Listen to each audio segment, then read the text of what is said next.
Hello students, welcome back this channel Dinesh sir live study. आप मेरे साथ सीख रहे हैं probability distribution chapter number 7 exercise 7.1 2020 में आया हुआ 12th का नया सिलेबस। एक्सरसाइज 7.1 का हमने बेसिक कंसेप्ट देखा था और स्टार्टिंग के 4 क्वेश्चंस देख लिए थे। इस लेक्चर में हम आगे के क्वेश्चन देखेंगे, question number 5 onward. But question number 5 और उसके आगे के क्वेश्चन सीखने के लिए कुछ कंसेप्ट है जो आपको जानना चाहिए। अब आप बोलेंगे सर आपने तो बेसिक सिखाया हुआ है। यस, मैंने बेसिक सिखाया है, लेकिन क्वेश्चन नंबर 5, 6, 7 ये जो क्वेश्चंस हैं उसमें कुछ बातें जो आपको पता होनी चाहिए, नहीं तो आप सम नहीं कर पाएंगे। तो चलो शुरू करते हैं इसके फिर से थोड़े से बेसिक कंसेप्ट। बेसिक क्या बताना चाहता हूँ मैं, ध्यान से देखो। सपोज कोई एक रैंडम एक्सपेरिमेंट है, कोई डाइस थ्रो किया है, कोई कॉइन टॉस किया है, या 52 कार्ड्स का एक पैक है, या किसी बैग के अंदर बॉल से वो ड्रॉ करना है। ऐसे कुछ भी रैंडम एक्सपेरिमेंट दिए हैं। उसके अंदर हम लोगों को आप पता है रैंडम वेरिएबल होता है आरवी, जैसे हम एक्स कंसीडर करते हैं। मान लो कि नंबर ऑफ हेड, लास्ट जो लेक्चर में आपने देखा था, सपोज नंबर ऑफ हेड्स है उसको मैंने लिया एक्स, ये रैंडम वेरिएबल है। तो इसको हम ऐसे भी बोल सकते हैं कि सक्सेस यानी जो आना चाहिए, जो रैंडम वेरिएबल है उसको हम सक्सेस नाम दे सकते हैं। और जो नहीं आना चाहिए, जैसे नंबर ऑफ हेड आना चाहिए तो वो एक्स है रैंडम वेरिएबल, तो इसको हम बोलेंगे सक्सेस है। नंबर ऑफ हेड यानी जितने हेड आए वो सक्सेस है। तो जो नहीं आना चाहिए वो क्या नहीं आना चाहिए, नंबर ऑफ टेल्स। हम किसको नहीं देखने वाले, नंबर ऑफ टेल्स को नहीं देखने वाले। ओके, एग्जाम्पल दे रहा हूँ, ध्यान समझो। तो इसको हम क्या नाम देंगे, फेलर। सक्सेस का अपोजिट फेलर। यानी कि अगर हेड आया तो सक्सेस है, हेड नहीं आया, टेल आया तो फेलर है। ओके, और हमारा रैंडम वेरिएबल हमने हेड को लिया है अगर, तो अभी इसको मैं ऐसे बोल सकता हूँ कि probability of x, probability of random variable x, इसको हम ऐसे ही बोलेंगे प्रोबेबिलिटी ऑफ सक्सेस। अब यहाँ पर सक्सेस का मतलब क्या है कि जो हेड्स आए हैं उनकी प्रोबेबिलिटी, हेड आने की प्रोबेबिलिटी, समझ में आया। लेकिन अगर मैं बोलूँ कि नंबर ऑफ टेल्स, ये जो आना चाहिए ये फेलर है, इसकी प्रोबेबिलिटी, तो प्रोबेबिलिटी ऑफ नॉट सक्सेस या प्रोबेबिलिटी ऑफ फेलर, इस तरह से होता है। अब याद रखो, कभी भी जो प्रोबेबिलिटी ऑफ सक्सेस होता है इसको हम लोग पी लेटर से डिनोट करते हैं, स्मॉल पी लेटर से डिनोट होता है।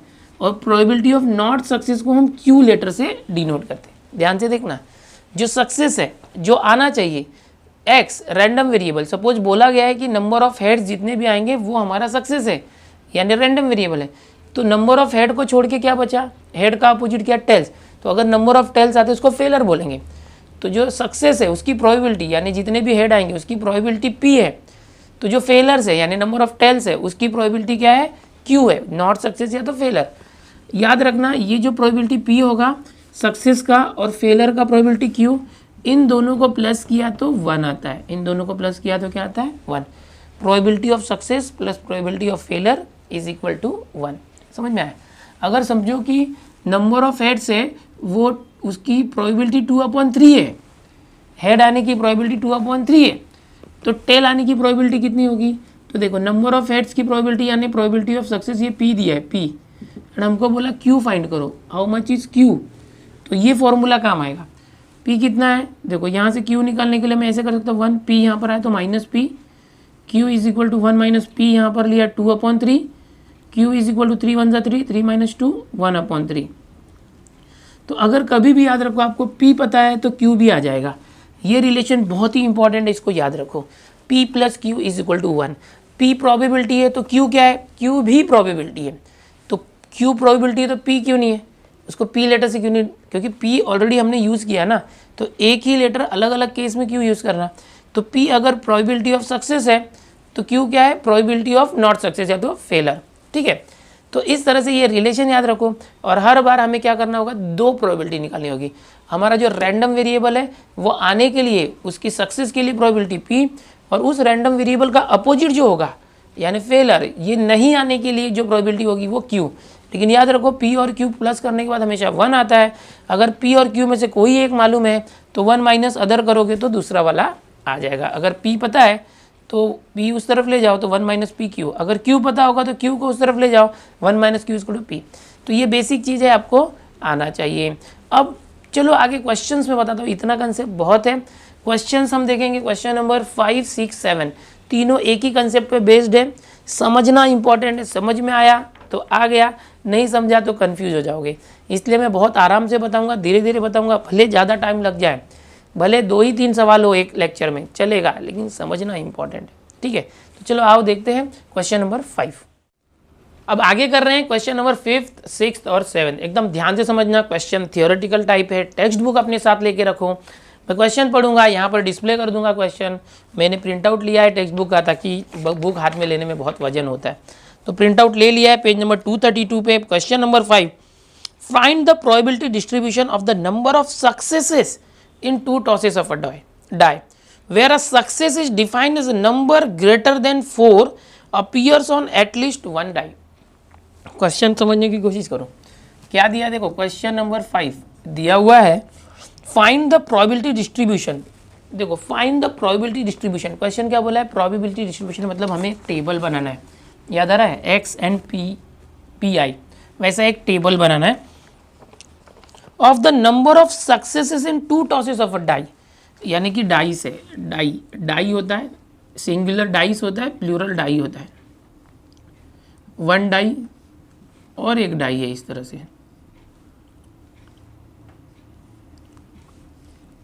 ओके, इस तरह से 2 डाइस है। देन ये दोनों डाई को थ्रो किया है। Find the probability distribution of the number of success in 2 tosses of a die. यानी याद रखो कि हमें first die and second die, 2 die है जिसको हमने टॉस या तो थ्रो किया है। Where a success is defined as, याद रखो सक्सेस क्या है, याद रखो success is defined as a number greater than 4 appears on at least 1 die. यानी देखो ये जो डाइस होता है इसके ऊपर 1 2 3 4 5 या 6 आ सकता है, इसके ऊपर भी 1 2 3 4 5 या 6 आ सकता है। सक्सेस क्या बोला है, success is defined as number greater than 4 appears on at least 1 die. यानी जो 4 है, 4 से ज़्यादा नंबर आना चाहिए, ये 4 से ज़्यादा आना चाहिए, या तो इस पे 4 से ज़्यादा आ जाए, सपोज यहाँ पर 5 आया तो ये 4 से ज़्यादा आ गया, या तो इधर आ जाए, किसी एक पर एटलीस्ट कम से कम एक डाइस के ऊपर 4 से ज़्यादा आ जाए, या दोनों पे आए तो भी चलेगा, ऐसा बोला। तो सक्सेस क्या है, हेड या टेल, ऐसा नहीं था, यहाँ पर कोई नंबर नहीं बोला है, नंबर ये बोला है कि मोर ग्रेटर देन 4। तो कैसे करेंगे देखो, यहाँ पर लेंगे जो क्वेश्चन में लिखा रहता है ना वो पहले लिखना है, इन अ 2 टॉसेस ऑफ डाई, यानी 2 डाई को टॉस किया, ओके। सक्सेस जो रैंडम वेरिएबल है, लेट एक्स क्या है यहाँ पर, नंबर ग्रेटर देन 4, एक्स क्या है, रैंडम वेरिएबल है, नंबर एक मिनट है, नंबर का एम रह गया, लेट एक्स, इस तरह से डैश करो, let X number greater than 4, इस तरह से ये जो एक सक्सेस दिया हुआ ये सक्सेस है, ओके। तो प्रोबेबिलिटी ऑफ सक्सेस याद आ रहा है ना, प्रोबेबिलिटी ऑफ सक्सेस यानी जो आना चाहिए that is P. Probability of success क्या आएगा, यानी 4 से ग्रेटर आने के लिए कौन कौन है 4 से ग्रेटर, 5 और 6 है, यानी टोटल 6 नंबर है। टोटल कितने हैं, 1 2 3 4 5 6 में से 2 आना चाहिए, 5 और 6 ये 2 आ सकता है पॉसिबल। तो कितना हो गया, 2 1 ज़ा 2 2 3 ज़ा 6, सो 1/3 आ गया प्रोबेबिलिटी किसकी, सक्सेस की। सक्सेस मतलब एक डाइस थ्रो करोगे, अगर कोई भी एक डाई थ्रो करोगे तो 4 से ग्रेटर नंबर आना चाहिए, नंबर ग्रेटर देन 4। तो 4 से ग्रेटर नंबर 5 एंड 6 है, 2 जन है, कितने में से, 6 जन में से 2 है, तो 6 2 आउट ऑफ 6, 6 में से 2 ऐसे लिखते हैं, कट कर दिया 1/3, ये पी आया। तो अब क्या होगा, प्रोबेबिलिटी ऑफ फेलर यानी नॉट सक्सेस, समझ में आ रहा है, यानी कि नंबर ग्रेटर देन 4 नहीं आना चाहिए, 4 से ग्रेटर नंबर नहीं आना चाहिए, तो 4 या तो 4 से कम आना चाहिए, तो उसकी प्रोबेबिलिटी क्या होगी, क्यू होगी। क्यू प्रोबेबिलिटी ऑफ फेलर लिखो या नॉट सक्सेस लिखो, यानी सक्सेस नहीं होगा तो उसकी प्रोबेबिलिटी क्या, क्यू। क्यू कैसे आएगा, तो पता है ना 1 - p फॉर्मूला कैसे आ रहा है, देखो p + q 1 होता है, अभी बताया था मैंने। तो q कैसे आएगा, p वहाँ गया तो 1 - p, हमेशा याद रखो p और q को प्लस किया तो 1 आता है। सो q = 1 - p, p कितना है 1/3, सॉल्व करोगे तो q 3 1 3 - 1 2/3। सो अब q आ चुका है और p आ चुका है, यहाँ पर ये p है समझो, p = 1/3। Now we know p value and q value. तो अभी जो मैं क्वेश्चन नंबर 5 सिखा रहा हूँ, इसके बाद 6 सिखाऊंगा और 7, ऐसे टाइप के जितने भी क्वेश्चन आएंगे तो आपका सबसे पहले मेन एम ये होना चाहिए कि आपको पहचानना है कि रैंडम वेरिएबल क्या है और किसको सक्सेस बोला गया है। तो जो रैंडम वेरिएबल है यहाँ पर 4 नंबर ग्रेटर देन 4 है, उसको हम सक्सेस ले रहे हैं, क्वेश्चन में भी दिया था सक्सेस, उसको P कंसिडर करना है, उसकी प्रोबेबिलिटी फाइंड करेंगे इस तरह से लॉजिक से, ओके। और जब P आ गया तो उसके बाद हमेशा Q फाइंड करना है इस रिलेशन से। Q कैसे आएगा, P वहाँ गया तो 1 माइनस P, तो कभी भी याद रखो हमें P और Q की वैल्यू पहले फाइंड आउट करके रखनी है, ओके। अब आगे देखेंगे रैंडम वेरिएबल X की बात करेंगे। अब यहाँ पर in 2 toss of die, 2 tosses of die, ये 2 टॉसेस ऑफ डाई है, बोला क्या है नंबर ग्रेटर देन 4, और उसमें भी ये बोला है कि number greater than 4 appears on at least 1 die, okay, 4 on at least 1 die. अब देखो क्या करना है यहाँ पर कि जो 2 डाई है, ओके, ये दोनों, तो इन दोनों पे नंबर ग्रेटर देन 4 आया, बोला एटलीस्ट 1 डाई करके इस तरह से। तो अब केसेस लिखना है कि रैंडम वेरिएबल हो क्या सकता है, एक्स की value, possible values of x, possible values of x, जरा ध्यान से देखो मैं बताने जा रहा हूँ क्या हो सकता है। एक्स की पॉसिबल वैल्यू क्या क्या हो सकती है, एक्स यानी क्या रैंडम वेरिएबल, क्या है वो कि जो डाइज है वो ग्रेटर देन 4 आना चाहिए। तो देखो क्या क्या केसेस हो सकते हैं यहाँ पर, ये जो दोनों डाइस है, ये पहले डाइस की बात करेंगे। देखो यहाँ पर ये जो पहला डाइस है, हो सकता है कि इस पर कोई भी नंबर जो है ग्रेटर देन 4 नहीं आए, ओके, और यहाँ पर भी कोई भी नंबर ग्रेटर देन 4 नहीं आया। सपोज यहाँ पर 1 आया, यहाँ 2 आया, तो 4 से ग्रेटर आया क्या, नहीं। सो पहला वेरिएबल हमारा हो गया 0, यानी कि एक भी नहीं, एक भी डाइस पर नहीं आया। दूसरा वेरिएबल हम ऐसे ले सकते हैं कि यहाँ पर ये जो डाइस है इस पर नंबर ग्रेटर देन 4 आया, यानी 4 से बड़ा नंबर आया, बट यहाँ नहीं आया, या तो इस पर आया यहाँ नहीं आया, यानी किसी एक पर 4 से बड़ा नंबर आया, तो random variable 1 on any 1 die it is success, या तो number greater than 4 is there. या तो तीसरा केस क्या हो सकता है कि यहाँ भी 4 से बड़ा नंबर आया, सपोज यहाँ 5 आ गया, और यहाँ भी 4 से बड़ा नंबर आया, समझो 6 आ गया। तो ये क्या केस है कि दोनों में 4 से बड़ा नंबर आया, नंबर ग्रेटर देन 4 दोनों में आया। So in this case X value is 2। ध्यान से देखो, यही वैल्यू समझना बहुत जरूरी है। ये कहाँ से आ रहा है 0 1 2, देखो हमें एक्स बोला क्या, random variable number greater than 4 on at least 1 die. हमारे डाई कितने टॉस कर रहे हैं, 2 डाई, तो इसको ही ध्यान में लेके रैंडम वेरिएबल निकालेंगे, ओके। ये 2 डाइस है, ओके। तो अगर 4 से ग्रेटर नंबर आना चाहिए तो किस पे आ सकता है, या एक पे भी नहीं आएगा तो 0, किसी एक पे आया तो 1, और दोनों पे बड़ा नंबर आ गया 4 से तो 2, समझे। अब आगे देखते हैं। अब यहाँ पर ऐसे करेंगे probability of x when x value is 0, ये निकालेंगे। ध्यान से देखना, probability of x when x value is 1, x की वैल्यू जब 1 होगी तो वो निकालोगे। Probability of x when x value is 2, यानी इन तीनों के लिए जो प्रोबेबिलिटी निकालोगे। अब कैसे निकालना, देखो probability of X is equal to 0 मतलब क्या, ध्यान से देखना कि ये जो डाई है, अच्छा ये p इज इक्वल टू 1/3 ना, मैं यहाँ कहीं लिख देता हूँ, यहाँ लिख देता हूँ p इज इक्वल टू 1/3 ताकि वहाँ पर जगह खाली हो जाए। चलो यहाँ पर समझने की कोशिश करो, ये जो डाई है यहाँ पर x इज इक्वल टू 0 मतलब क्या, किसी भी डाई के ऊपर 4 से बड़ा नंबर नहीं आया, यहाँ भी 4 से बड़ा नंबर नहीं आया और यहाँ भी 4 से बड़ा नंबर नहीं आया, दोनों पे छोटा है। तो क्या वो सक्सेस हुआ, क्या बोलो, सक्सेस हुआ। ये जो है ये सक्सेस हुआ, सक्सेस होता तो p, सक्सेस हुआ क्या, नहीं तो q। ये भी 4 से बड़ा नंबर नहीं है तो q, दोनों पे 4 से बड़ा नंबर नहीं है तभी तो 0 लिया ना, किसी एक पे भी 4 से बड़ा नंबर नहीं है तो q और q। तो ये एक ही कंडीशन है, q, ये q है और ये q है, ये फेल है, ये फेलर है, फेलर है, मतलब सक्सेस नहीं है। सक्सेस मतलब क्या था, 4 से बड़ा नंबर आता तो सक्सेस होता, यहाँ भी 4 से बड़ा नंबर आता तो सक्सेस होता, 4 से बड़ा नंबर आता तो यहाँ p लिखते, 4 से बड़ा नंबर आता तो यहाँ p लिखते, समझने की कोशिश करो। बट यहाँ 4 से बड़ा नंबर नहीं आया इसलिए q फेलर है, 4 से बड़ा नंबर नहीं आया इसलिए q, दोनों पे भी 4 से बड़ा नंबर नहीं आया, इसीलिए एक भी x का वैल्यू 0 है, किसी एक डाइस के ऊपर भी x नहीं है, रैंडम वेरिएबल नहीं है, सक्सेस नहीं है। तो क्या करना, इनका हमेशा मल्टीप्लाई करने का, q इंटू क्यू। तो प्रोबेबिलिटी ऑफ x 0 क्या आएगा, q इंटू क्यू। क्यू क्या है, फेलर इंटू फेलर, क्योंकि 0 आना चाहिए। दोनों डाइस, ये 2 डाइस रिप्रेजेंट करते हैं, ये पहला डाइस, एक मिनट है, ये फर्स्ट डाइस है और ये दूसरा डाइस है, और दोनों पे सक्सेस नहीं है, दोनों पे फेलर है। हमेशा यहाँ पर 2 डाइस बोला है ना, 2 टॉसेस ऑफ अ डाई, 2 यानी हर बार 2 इस तरह से लेंगे। अब क्यू की वैल्यू कितनी थी 2/3 इंटू ये वाले क्यू की वैल्यू कितनी है, वो भी क्यू वही है, कुछ कट नहीं होगा, 2 2 जा 4, 4/3 3 जा 9।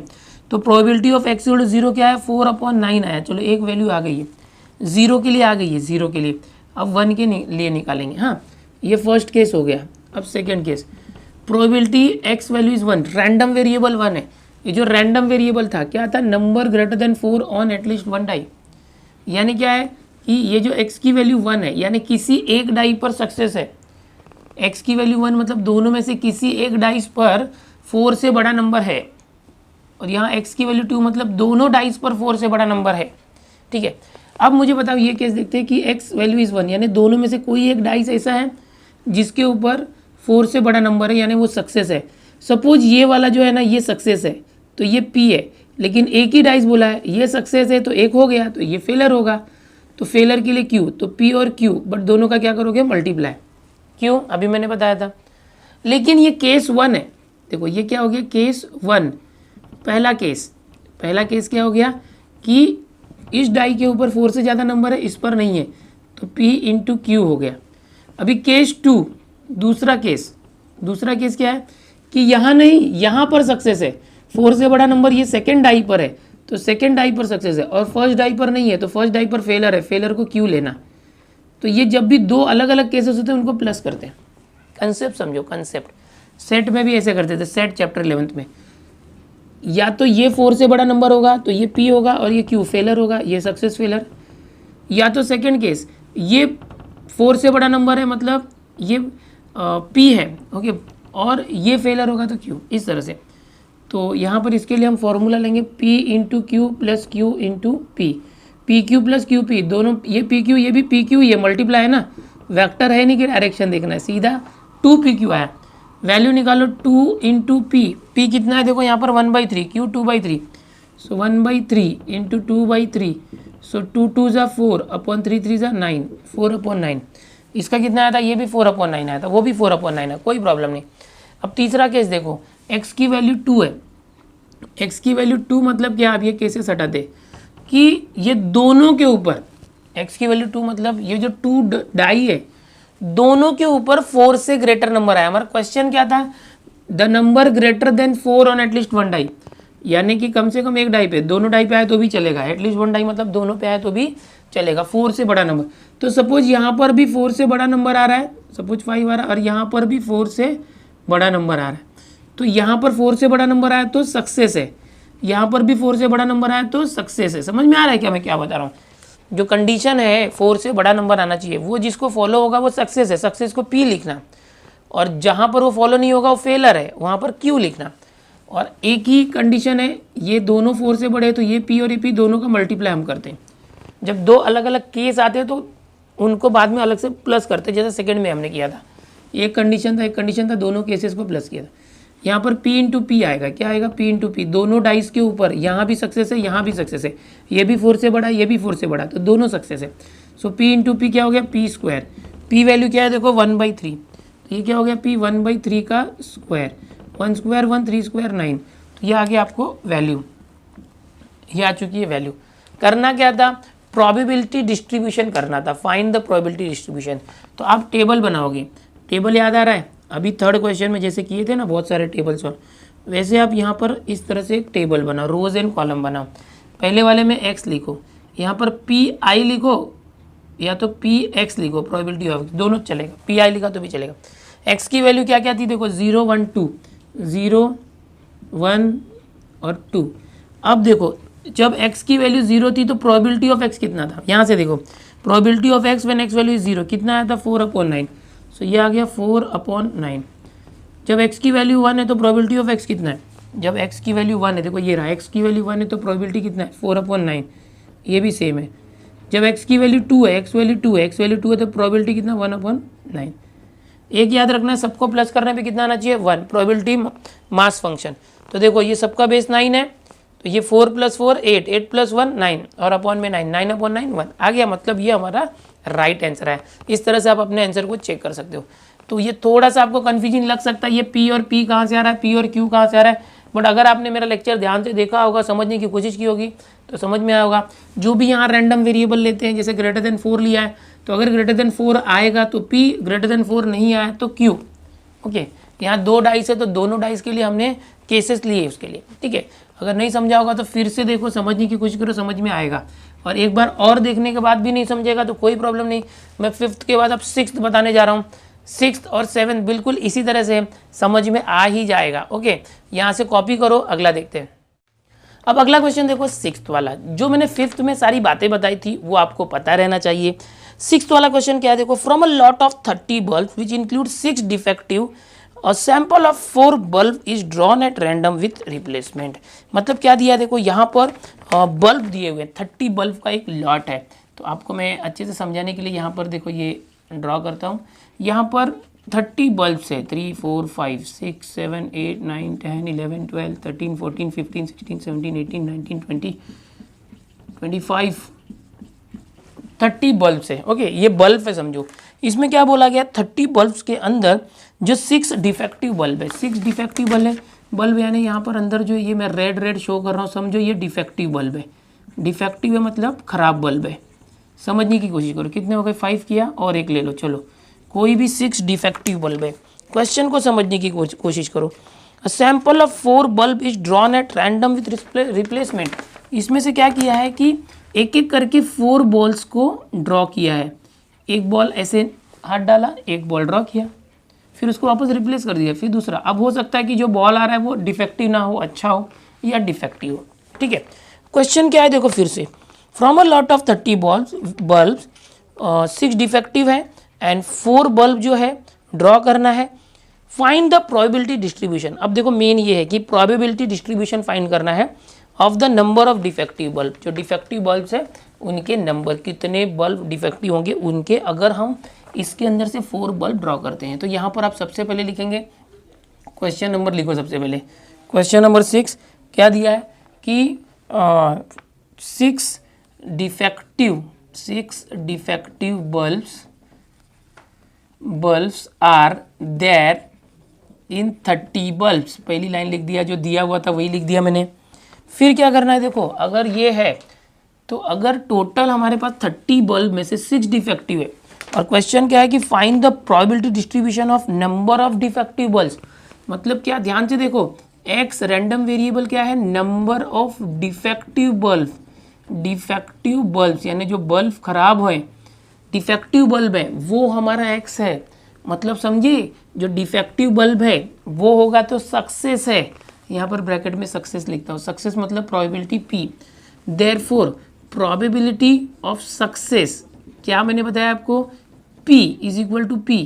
और प्रोबेबिलिटी ऑफ सक्सेस कैसे आएगा, यहाँ पर देखो 6 बल्ब है डिफेक्टिव है 30 में से, 6 बल्ब डिफेक्टिव है 30 में से, ये पूरे 30 में से 6 डिफेक्टिव है। तो डिफेक्टिव बल्ब के लिए जो प्रोबेबिलिटी है, सक्सेस हम ले रहे हैं, सक्सेस की प्रोबेबिलिटी 6 1 जा 6 5 जा, यानी प्रोबेबिलिटी कितना है, P 1/5। P आ गया 1/5। Q कैसे निकालने बोला मैंने आपको, पता है ना फॉर्मूला, P + Q 1 होता है। इस फॉर्मूले से Q आ जाएगा, Q is equal to 1 - P। 1 - P क्या है, 1/5। 5 1 जा 5 - 1 4/5। सो आपको Q मिल गया यहाँ पर। P और Q, सबसे पहले तो P और Q को लाना है, ये कंसेप्ट याद रखो। अब देखो हम लोग को एक एक करके केसेस लेने कि सबसे पहले हम possible values of x, random variable जो है वो क्या हो सकता है, रैंडम वेरिएबल की वैल्यू क्या हो सकती है, एक्स की वैल्यू, ये जो एक्स है उसकी वैल्यू क्या हो सकती है। एक्चुअल में एक्स है क्या, नंबर ऑफ डिफेक्टिव बल्ब। तो अभी हम लोगों ने देखो यहाँ पर 4 बल्ब को जो है ड्रॉ किया है, इसके अंदर से 4 बल्ब सेलेक्ट किए हैं। इन चारों बल्ब में से कितने बल्ब डिफेक्टिव हो सकते हैं बताओ। इसके अंदर टोटल 30 बल्ब्स हैं, उसमें से 6 बल्ब रेड वाले डिफेक्टिव है। तो ये 30 में से अगर 4 बाहर निकालेंगे तो चारों के चारों डिफेक्टिव हो सकते हैं, या चारों के चारों अच्छे भी हो सकते हैं, कोई एक डिफेक्टिव हो सकता है, कोई 2 डिफेक्टिव हो सकता है। तो ऐसे अलग अलग केसेस यहाँ पर आ सकते हैं। तो हम लोग यहाँ पर ऐसे करेंगे कि मान लो कि कोई भी बल्ब डिफेक्टिव नहीं है, मेन हम लोग सिर्फ डिफेक्टिव बल्ब के ऊपर फोर्स मतलब ज़्यादा हाईलाइट करेंगे। डिफेक्टिव है वो हमारा सक्सेस क्या है, डिफेक्टिव बल्ब होना। कोई भी बल्ब डिफेक्टिव नहीं है तो एक्स की वैल्यू 0। सिर्फ एक बल्ब डिफेक्टिव है, अगर समझो यहाँ पर ये जो बल्ब है ये डिफेक्टिव है पहला, तो एक बल्ब डिफेक्टिव है। दूसरा बल्ब अगर डिफेक्टिव है तो ये हो गया, 2 बल्ब डिफेक्टिव हो सकता है। इसी तरह से 3 बल्ब और 4 के 4 चारों बल्ब भी डिफेक्टिव हो सकते हैं। तो ये x की वैल्यू हो गई। अब इनके लिए अलग अलग केसेस, जैसे अभी 5th में हमने किया वैसे कर सकते हैं, बट यहाँ पर देखो केसेस ज़्यादा है, 0 1 2 3 4। तो यहाँ पर मैं आपको एक ट्रिक बताना चाहूँगा, जो बायनोमियल डिस्ट्रीब्यूशन का फॉर्मूला होता है। अब आप बोलोगे सर वो तो 8वां चैप्टर है, ये 7वां चैप्टर है प्रोबेबिलिटी डिस्ट्रीब्यूशन। तो देखो ये ऐसे क्वेश्चंस में हम लोग बायनोमियल डिस्ट्रीब्यूशन का यूज़ कर सकते हैं, प्रोबेबिलिटी निकाल सकते हैं। और प्रोबेबिलिटी डिस्ट्रीब्यूशन में भी आप बायनोमियल डिस्ट्रीब्यूशन में आपको प्रोबेबिलिटी का भी यूज़ करना पड़ेगा। ये दोनों चैप्टर एक दूसरे के ऊपर इंटरडिपेंडेंट है। इन दोनों चैप्टर के बहुत सारे क्वेश्चन आपको दोनों चैप्टर के फॉर्मूले यूज़ करके करने होंगे। यहाँ पर अगर मैं बायनोमियल डिस्ट्रीब्यूशन का जो फॉर्मूला लगाने जा रहा हूँ उसके बिना भी कर सकता हूँ, जैसे मैंने 5th किया था P और Q के केसेस लेके वैसे। लेकिन क्या होगा, थोड़ा सॉल्यूशन लंबा हो जाएगा, मैं आपको सॉल्यूशन इजी करके देना चाहता हूँ। तो क्या करेंगे, पहले लिखोगे वी हैव और फॉर्मूला में बता रहा हूँ क्या करना है। देखो हम लोगों को प्रोबेबिलिटी ऑफ एक्स की वैल्यू क्या क्या होनी चाहिए, 0 1 2 3 4 होनी चाहिए। इसको समझ लो स्मॉल एक्स। हाँ, ये स्मॉल एक्स की वैल्यूज़ है। तो हम क्या करेंगे, यहाँ पर एन सी एक्स फिर पी और क्यू करना है। ये जो पी और क्यू आया था वो लेना, और इस पी के पावर में ये जो एक्स होता है ये लेना, और ये जो क्यू है इसके पावर में क्या करना, ये एन और एक्स का डिफरेंस लेना। अगर आपको ये सम मैं जो बताने जा रहा हूँ ये समझ में आ गया 6th वाला सम, तो समझो कि जो 8वां चैप्टर है ना, 8वां चैप्टर ये पूरा आ गया। उसमें सिर्फ एक ही फॉर्मूला है ये, और इस फॉर्मूले के बेसिस पे पूरा चैप्टर है, इसलिए मैं इसी फॉर्मूले से आपको बताता हूँ। ओके, आपके टेक्स्ट बुक में अलग अलग तरीके दिए हुए एग्जाम्पल्स वगैरह में, तो उस तरीके से भी कर सकते हैं। थोड़ा लेंथी चला जाएगा, बट हमको बोर्ड एग्जाम में जब क्वेश्चन आता है तो हमको ये नहीं बोलता है कि ये 7 चैप्टर का है उसी तरीके से करो, या 8 चैप्टर का है उसी तरीके से करो। आप इंटर कनेक्ट करके कर सकते हो, किसी भी चैप्टर का फॉर्मूला कहीं भी लगा के कर सकते हो, बिकॉज वहाँ चैप्टर वाइज नहीं होता, वहाँ पे आपको सम आएगा तो आपने जो 12th में सीखा उसके बेसिस पे करना होगा। तो ये एक फॉर्मूला होता है। ओके, याद रखना। अब यहाँ पर स्मॉल एक्स क्या है, स्मॉल एक्स मतलब ये जो possible values of random variable वो है। ये एन मतलब हमको कितने बल्ब ड्रॉ करने बोला था, 4 बल्ब। तो यहाँ पर हम लोग क्या बोलेंगे, हियर एन वैल्यू 4 है, हमको इस 30 बल्ब में से 4 बल्ब ड्रॉ करना था, तो एन 4 है। और एक्स की वैल्यू क्या है, देखो अलग अलग है, 0 1 2 3 4 है। यहाँ पर पी की वैल्यू क्या है, पी यहाँ पर 1/5 है। क्यू की वैल्यू क्या है, देखो क्यू की वैल्यू 4/5 है। तो ये सारी वैल्यूज़ हम यूज़ करने वाले हैं। ये सारी वैल्यूज़ यूज़ करके हम अभी हर एक के लिए प्रोबेबिलिटी डिस्ट्रीब्यूशन टेबल बनाना है। प्रोबेबिलिटी डिस्ट्रीब्यूशन टेबल मतलब पता है ना, ये एक्स आ गया हर एक की प्रोबेबिलिटी। चलो ये है प्रोबेबिलिटी एक्स, ये जो स्मॉल एक्स है उसकी जगह एक एक करके पहले 0 ले लो, 1 ले लो, 2 ले लो, 3 ले लो, 4 ले लो। ज़्यादा दिमाग नहीं लगाना पड़ेगा, फॉर्मूले में वैल्यूज रखते जब अपने आप आंसर आ जाएगा। एक्स की जगह हम 0 लेते हैं इस तरह से, तो एन सी एक्स, एन क्या है देखो यहाँ पर एन हमने लिया था 4 सी। अब एक्स की जगह पे 0 ले रहे हैं, स्मॉल एक्स की जहाँ भी स्मॉल एक्स है 0 कर दो। P raise to X, P यहाँ पर देखो ये 1/5 है, 1/5 रेज टू एक्स, एक्स कितना है 0। फिर Q raise to N minus X, Q क्या है 4/5 raise to N minus X, N again N is 4, और एक्स क्या है हमने लिया है 0। ओके, सो 4 - 0, फाइनली ये क्या आ जाएगा, देखो probability X is equal to 0 is equal to 4c 0। देखो कॉम्बिनेशन आपने सीखा हुआ है, क्या कॉम्बिनेशन में सीखा था कि जैसे 4c 0 है तो 1 आ जाएगा, और अगर 4c 4 है तो भी 1 आएगा, 4c 1 है तो 4 आ जाएगा, 4c 1 4, और 4c 3 है, क्या है देखो 4c 3, तो 4 में से 3 गया 1, 4c 1 और 4c 3 सेम होता है, दोनों की वैल्यू 4। कॉम्बिनेशन आपने 11th में सीखा है, वो यहाँ काम आने वाला है। देखो 4c 0 होगा, अगर किसी का c 0 होता है तो 1 होता है, ये 1 है, 1 है तो हटा दो इसको, ये 1 इंटू 1/5 रेज टू 0, किसी का पावर 0 होगा तो भी 1 होता है, और ये क्या हो गया इंटू 4/5 रेज टू 4 - 0 4। सो ये आ गया आपका answer, probability of X to 0, इसके लिए आंसर 1 × 1 × ये है। तो इसको सॉल्व मत करो, ऐसे ही रख दो, ये हमारा आंसर है। ठीक है, इसको हम बॉक्स कर देते हैं इस तरह से। ये क्या आ गया देखो, ये x इज इक्वल टू 0 के लिए आ गया।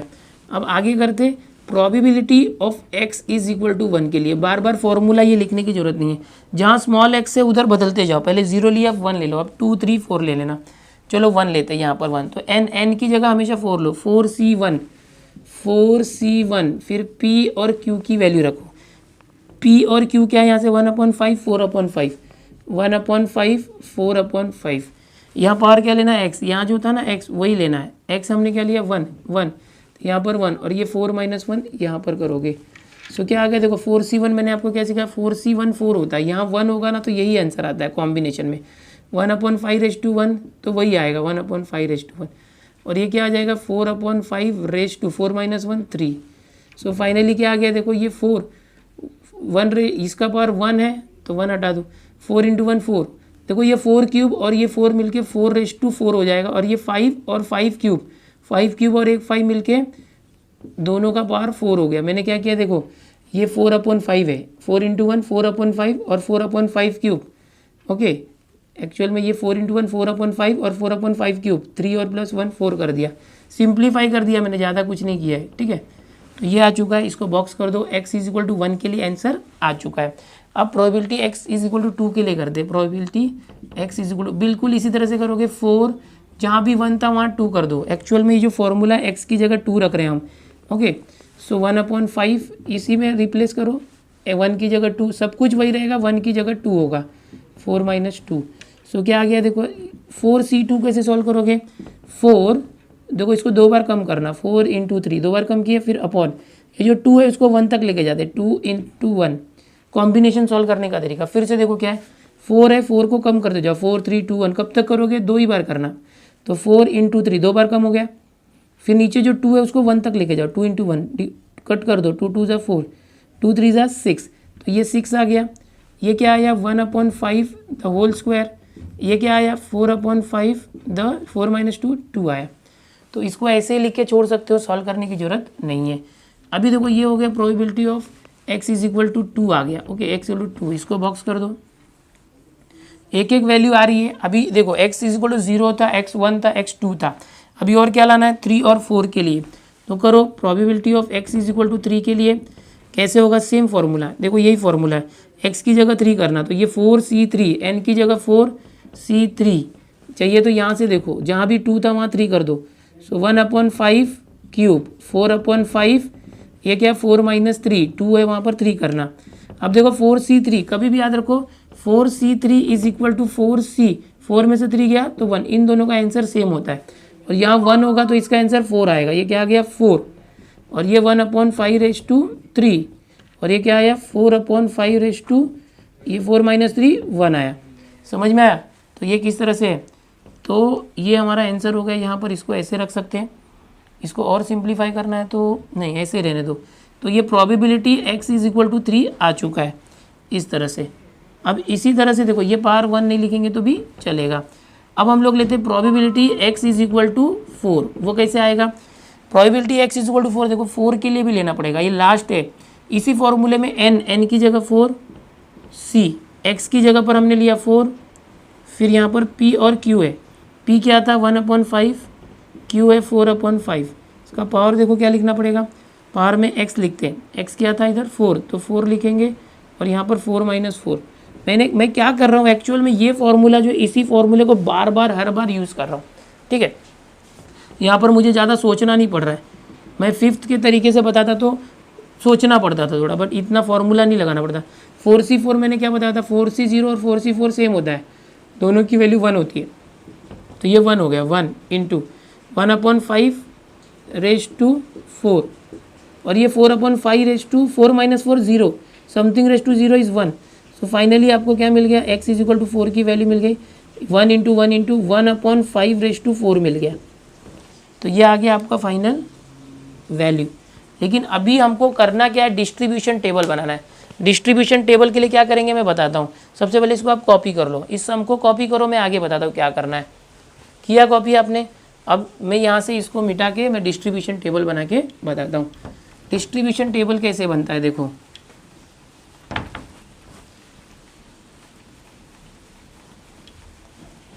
डिस्ट्रीब्यूशन टेबल के लिए प्रोबेबिलिटी डिस्ट्रीब्यूशन के लिए वही तो मेन है, क्वेश्चन में वही पूछा गया। क्या करोगे देखो यहाँ पर आप इस तरह से टेबल कर लो x और px, इस तरह से ये आपका डिस्ट्रीब्यूशन टेबल। पूरा सम होने के बाद ऐसे करो। x की वैल्यू हमारी क्या क्या थी, 0 था, 1 2 3 4 था। जब x की वैल्यू 0 थी तो आंसर कितना आया, 4/5 आया, ओके ये आया। जब x की वैल्यू 1 थी, जब ये x है, चलो x की वैल्यू 1 है सो एक्स की वैल्यू 1 के लिए क्या है, 1 मिनट, ये दोनों के लिए सेम आया क्या, 1 मिनट,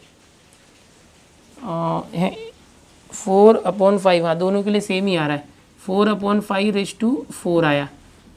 फिर 2 के लिए देखो क्या आ रहा है, 2 के लिए 2 क्या लिया आ रहा है 6, 1/5 स्क्वायर आ रहा है और 4/5 स्क्वायर आया। कुछ मिस्टेक हो रहा है क्या, देखते हैं 1 मिनट। यहाँ पर 4 × 1 4, 4/5 और ये क्यूब था 4 हो गया। यहाँ पर क्या आया था, हाँ ये 1 1 हुआ था, ठीक है चलो ये 2 के लिए हो गया। 3 के लिए देखते तो क्या है, 3 के लिए 4, 1/5 क्यूब 4/5 आया, ये 3 के लिए आया। चलो आगे देखते हैं। और फाइनली 4 के लिए क्या है, देखो 4 के लिए आया 1/5⁴। तो ये आपका डिस्ट्रीब्यूशन टेबल हो गया है, ये फाइनली बनाना था। इसको करने के लिए अभी इसको सॉल्व करने की ज़रूरत नहीं है, ये जो आया इसको ऐसे रख सकते हैं, सॉल्व करने की जरूरत। सॉल्व हमने ये फॉर्मूले से किया, ये फॉर्मूला कौन सा था, बाइनोमियल डिस्ट्रीब्यूशन 8 चैप्टर का था। यहाँ क्यों यूज़ कर रहे हो, दोनों चैप्टर इंटरडिपेंडेंट है। अगर ये फॉर्मूला नहीं यूज़ किया तो कर सकते हैं क्या, येस, पी और क्यू के कंसेप्ट से जो है समझ के हम कर सकते हैं बिना फॉर्मूले के भी, ठीक है। फिलहाल इसको इससे ही करो तो अच्छा है, यहाँ पर रॉन्ग होने के चांसेस कम होते हैं। कॉपी कर लो, अगला क्वेश्चन देखते हैं। एक बात और यहाँ पर बता दूँ, इस क्वेश्चन के अंदर जो 6th है और इसके पहले 5th था, ये दोनों के क्वेश्चन के जो आंसर है वो मैच नहीं हो रहे हैं टेक्स्ट बुक से, बिकॉज जो टेक्स्ट बुक में जो सोल्यूशन है वो सही नहीं है, ओके ठीक नहीं है, ये परफेक्ट आंसर है, ठीक है। ओके चलो अभी 7th करते हैं। अब अगला क्वेश्चन देखते हैं 7th वाला। अ कॉइन इज, 7th क्वेश्चन ध्यान से देखो, a coin is biased so that head is 3 time as likely to occur as tail. एक कॉइन है, एक कॉइन इस तरह से, एक कॉइन ऐसा कॉइन है कि इसमें हेड जो है और टेल आएगा, हेड आएगा, लेकिन हेड ज़्यादा टाइम आएगा। जितनी बार टेल आएगा उसका 3 गुना हेड आएगा। अगर समझो 4 टाइम्स कितना आ रहा है, head is 3 time is likely to occur as tail. अगर आप बहुत बार समझो कॉइन उड़ाते हो तो अगर 4 बार टेल आया उसका 3 गुना हेड आएगा, तो 12 बार हेड आएगा, यानी हेड जो बोलेगा उसको फायदा रहेगा। ये बायास्ड कॉइन है, मतलब परफेक्ट कॉइन नहीं है, बिगड़ा हुआ कॉइन है, okay. If the coin is tossed twice, ये जो कॉइन है उसको 2 बार टॉस किया गया, find the probability distribution of number of tail. याद रखो क्या पूछा है, probability distribution of number of tail, probability distribution of number of tails is how much. आपको कैसे पकड़ना है कि किसको हम रैंडम वेरिएबल लेंगे, तो इसी से, ये लाइन से नंबर ऑफ टेल्स का प्रोबेबिलिटी डिस्ट्रीब्यूशन लाना है। सो आप x किसको लोगे, नंबर ऑफ टेल्स, तो प्रोबेबिलिटी ऑफ x अगर लेते हो, प्रोबेबिलिटी ऑफ x यानी सक्सेस लेते हो, प्रोबेबिलिटी ऑफ सक्सेस क्या होगा हमारे लिए, टेल आना ये सक्सेस है, तो ये p है। तो प्रोबेबिलिटी ऑफ नॉट सक्सेस मतलब हमारे लिए क्या रहेगा, सक्सेस क्या है, टेल लाना, नॉट सक्सेस मतलब हेड, तो हेड की प्रोबेबिलिटी क्या होगी, q, ओके। इसको हम इस तरह से भी लिख सकते हैं, probability of tail is equal to p और probability of head is equal to q। समझने के लिए लिख सकते हैं, हेड आया तो उसकी प्रोबेबिलिटी q। अब p और q की वैल्यू पता नहीं है, लेकिन ये पता है कि जो कॉइन है वो बायास्ड है, उसमें हेड जितनी हेड टेल का 3 टाइम्स हेड आता है, 3 गुना ज़्यादा हेड आता है। और एक ये पता है कि 2 कॉइन को टॉइस कर रहे हैं, बस 2 कॉइन को टॉस कर रहे हैं, या तो एक ही कॉइन को 2 बार टॉस कर रहे हैं। 1 मिनट, हाँ। If the coin is tossed twice, एक ही कॉइन को 2 बार टॉस कर रहे हैं, and the probability distribution of number of tail कैसे किया जाए। यहाँ पर देखो एक कंडीशन दिया है स्टार्टिंग में, the head is 3 times as likely to occur as tail, यानी टेल की, देखो हेड की क्या है, देखो दिया हुआ हेड का प्रोबेबिलिटी क्या है, क्यू क्या दिया हुआ है, पॉसिबिलिटी या probability of head is 3 times of probability of tail, जो टेल की प्रोबेबिलिटी है p, उसका 3 गुना हेड की प्रोबेबिलिटी, ये पहले ही दिया हुआ है। तो यहाँ पर आप लिख सकते हो वी हैव, ये दिया हुआ है। अब लेकिन ऑल्सो देखो, ऑल्सो आपको पता है p प्लस क्यू 1 होता है, सो p प्लस क्यू कितना है यहाँ पर 3p है, तो q की जगह 3p कर दो, 1 हो गया 3p और 1p, 4p इक्वल टू 1 हो गया, p क्या आ गया 1, 4 वहाँ गया तो अपॉन 4। सो हम लोग को p की वैल्यू आ गई। q वैल्यू कैसे निकालोगे, यहाँ से देखो q 3 इंटू पी है ना, डायरेक्ट 3 इंटू p क्या है 1/4 रख दो, चलो 3 1 जा 3/4 आ गया। अब सबसे इंपॉर्टेंट क्या था, पी और क्यू की वैल्यू निकालना। अब आगे करते हैं, अब हमें प्रोबेबिलिटी डिस्ट्रीब्यूशन निकालना है ऑफ नंबर ऑफ टेल्स आने की। अब जो कॉइन है उसको 2 बार टॉस किया है, ट्वाइस, ये समझो 2 बार टॉस किया, पहली बार टॉस किया, दूसरी बार टॉस किया। ये दोनों कॉइन के ऊपर टेल कितनी बार आएगा, तो देखो random variable, possible random variable यानी possible value of random variable X क्या आ सकता है। देखो ये 2 कॉइन है, इसके ऊपर टेल आना चाहिए, तो या तो एक भी टेल नहीं आएगा, दोनों हेड आ गया, एक भी टेल नहीं आया, कितना टेल आया, एक भी नहीं आया, 0। या तो इसके ऊपर टेल आ गया सिर्फ, तो कितना टेल आया, 1। या तो दोनों पे टेल आया। तो इस तरह से ये रैंडम वेरिएबल है। समझ में आ रहा है कंसेप्ट, रैंडम वेरिएबल। अब इन तीनों की हमें प्रोबेबिलिटी निकालनी होगी, तो हम कैसे करेंगे, वही फॉर्मूला यूज़ करो जो अभी मैंने 6 में बताया था, डायरेक्ट वी हैव। 5th के जैसे भी करोगे तो चलेगा समझ के, और यही फॉर्मूला जो मैं बता रहा हूँ 5th में फॉर्मूला लगाओगे तो भी चलेगा। मैं हर एक तरीके से आपको बता रहा हूँ, जो इजी लगे वो कर सकते हो। 5th के जैसा यहाँ करोगे तो भी चलेगा। चलो वी हैव क्या फॉर्मूला बताया था मैं, probability of X is equal to N C X P raise to X Q raise to N minus X. ये जो एन माइनस एक्स यहाँ से यहाँ, ये फॉर्मूला है। इसके अंदर x मतलब क्या होगा, देखो x ये 0 1 2 एक करके लेंगे। n मतलब कितने बार टॉस कर रहे हैं, इसको 2 बार टॉस कर रहे हैं। सो यहाँ पर n इज इक्वल टू 2 है, ये लिख दो p यहाँ पर देखो कितना था 1/4, p 1/4 है और q 3/4 है, और x जो है वो बार बार चेंज होगा हर एक के लिए। चलो probability of x is equal to, x की जगह एक बार 0 लो। अब जहाँ भी x से 0 लेना, n की जगह 2 लेना, 2c0 p 1/4, x की जगह 0, q 3/4, n माइनस एक्स यानी 2 माइनस 0। देखो ये n माइनस एक्स मतलब इनको माइनस करना है, n माइनस एक्स कितना आ जाएगा, देखो 2c0 1, इसका बार 0 है तो 1, 3/4 रेस टू 2 माइनस 0 मतलब 2। सो एक्चुअल में क्या है 1 × 1 1, और यही आ गया 3/4 स्क्वायर। ये हमारा आंसर आया किसके लिए, probability of x is equal to 0 के लिए। अब किसके लिए, 1 और 2 के लिए 2 बार और कर दो, probability of x is equal to 1 के लिए करो। तो इसी फॉर्मूले में रखो एन सी एक्स, एन की वैल्यू 2, देखो ये फॉर्मूले से बता रहा हूँ गलती नहीं होगी, x की वैल्यू हम 1 ले रहे हैं। फिर p एन क्यू, p और q की वैल्यू यही रख दो, 1/4 3/4 पार। देखो ये x यहाँ जो था ना x वही x, यहाँ 1 था तो यहाँ 1, यहाँ क्या आएगा, इन दोनों को माइनस करते हैं। देखो n माइनस एक्स 2 माइनस 1 तो क्या आ जाएगा 2c1, यहाँ 1 होता ना c के नीचे तो यही आंसर आता है 2। 1/4 रेस टू 1 मतलब वही रहेगा, 3/4 रेस टू 2 माइनस 1 यानी 1, हटा दिया तो भी चलेगा। देखो इसकी वैल्यू सिंपली आ रही है तो निकाल लो सीधा, 3 का स्क्वायर 9, 4 का स्क्वायर 16, ये आंसर है दो। इसका भी आ रहा है, देखो 2 से 4 को कट करो 2, 3 1 ज़ा 3, 4 2 ज़ा 8, 3/4 2 ज़ा 8, ये वैल्यू आ गई। देखो अब probability x is equal to और एक है, देखो 2, तो 2 रखोगे तो क्या हो जाएगा इस फॉर्मूले में, एन सी एक्स, एन की वैल्यू 2 है, 2c2, फिर p और q, p क्या है 1/4, q है 3/4, ओके, और x यहाँ 2 है तो यहाँ पर 2, और इन दोनों को माइनस करके यहाँ पर लेना। चलो 2c2 मतलब क्या होता है, देखो 2c0 और 2c2 का वैल्यू सेम होगा, दोनों का वैल्यू 1 होता है, 2 में से 2 गया तो 0, फॉर्मूला था ना, ये कॉम्बिनेशन का ट्रिक है इन दोनों की। अगर ये दोनों सेम है या तो यहाँ 0 है तो आंसर 1 ही आता है। तो ये क्या हो गया 2c2 1 हो गया, इनटू ये 1 का स्क्वायर 1, 4 का स्क्वायर 16, यहाँ पर 2 minus 2 0, 3/4 raise to 0 1, so finally you will get 1/16। तो ये आ गया। अब हमको टेबल बनाना है, टेबल में यहाँ पर फटाक से बना के दिखा देता हूँ, छोटा